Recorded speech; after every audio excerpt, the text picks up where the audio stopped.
Hey guys, today I have another disassembly video for you. This time we're going to be looking at a Heckler & Koch MP5K. This one in particular is a US-made PTR Industries PTR 9KT, which is a US-made clone of the MP5K PDW version. So let's go ahead, jump into it, and see how it disassembles.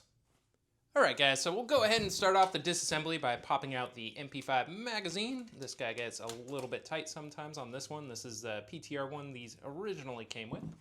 And then the next step is going to be different than the full size. We have two pins now at the rear of the receiver. The stock basically fits in there. These do get a little bit tight, so I am going to take a pin punch here. We'll go ahead and press that out. So we'll go ahead and pull out the top pin there, and as well as the bottom pin. And these are standard HK style non-retained pins, so you'll want to find a good place for these so you don't lose them. But at that point, you can just go ahead and pull the stock straight off the back end here, or the end cap, or whatever you're using here. So this is a Cho-8 stock, and this is what the MP5 PDW originally came with. So you can see there's the folding mechanism there, which is roughly the same as an FAL Paris-style stock there. So you got the little channel there, as well as a little tooth in here. It'll flip around and drop into that channel. And then in the back here, this is a little rubber buffer that's essentially just screwed on there with a Phillips head screw, which is fun.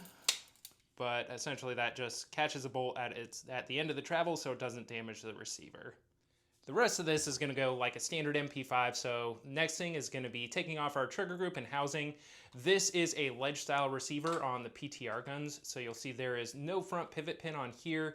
And then this is what they call generally a clipped-in pin lower, except they don't have the pin in there for aesthetic reasons. But at this point, we can just, since this is an SEF trigger pack in here, raise the safety selector till it's 90 degrees, pointing straight up. It'll pull straight out the side. And then we can pull out our trigger group here. So this is just a standard HK style trigger group. So we can let the hammer down. And all the major components in here, this is essentially exactly the same as pretty much any other MP5 out there. We have our ejector, which I just dropped the pin out of, so that's fun. I'll have to get that in a sec. But other than that, and actually I can just pull this out and show you, this is the main thing that switches, as well as the hammer spring too. So this is another part you're going to have to swap out. If you're going to put this trigger group into, say, a G3 or an HK33, you can do it. You have to swap the ejector as well as the hammer spring, depending on which one you have in there to do that though. Coming back to the upper receiver, then we can just pull out our bolt carrier group. To do that, we just pull back on the charging handle. We'll see our recoil spring at the back here, and it's going to be nested inside of our bolt carrier group, just like it is on the full-size MP5, and we can just pull that guy out and set aside, and there we have our bolt carrier. And here I can show you the differences between the full-size MP5, and this is my MKE bolt carrier group, as well as a K size one. So if we look at the bottom here, you can see if I line them up, they're going to be essentially the same length as far as the rails go here on the bottom. The bolt heads are going to be the same. The rollers are essentially the same. Might have a different locking piece in there, or at least it should. But the main difference there is going to be the length of this tube on top, which is what interfaces with the charging handle. So it's going to be a little bit shorter on the MP5K than it is on the full size. Now, to disassemble the MP5K bolt carrier group, super simple to do. We just rotate this guy counterclockwise, or at least the bolt head here, and we can pull it off. So you can see this is pretty standard MP5. We have our rollers in there, our extractor, as well as the spring, and a nice little PTR there on top. And then here we have our locking piece.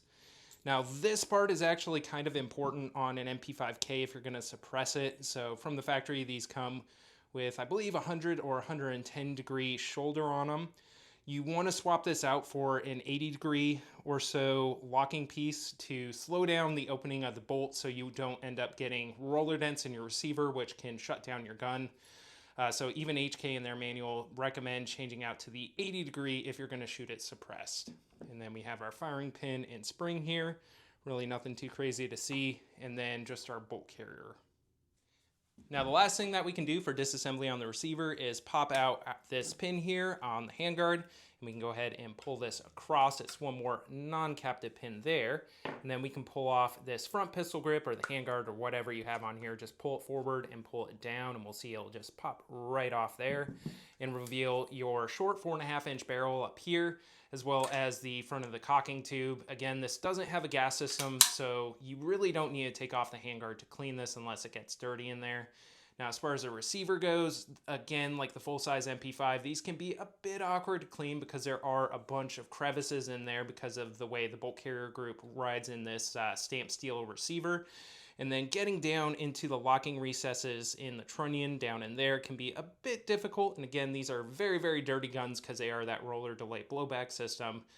But it's about the same as the full size. It's not a big difference there. And then at the back end, on the full size MP5, the stock fits over the rear end of the receiver and gives it a little bit more reinforcement.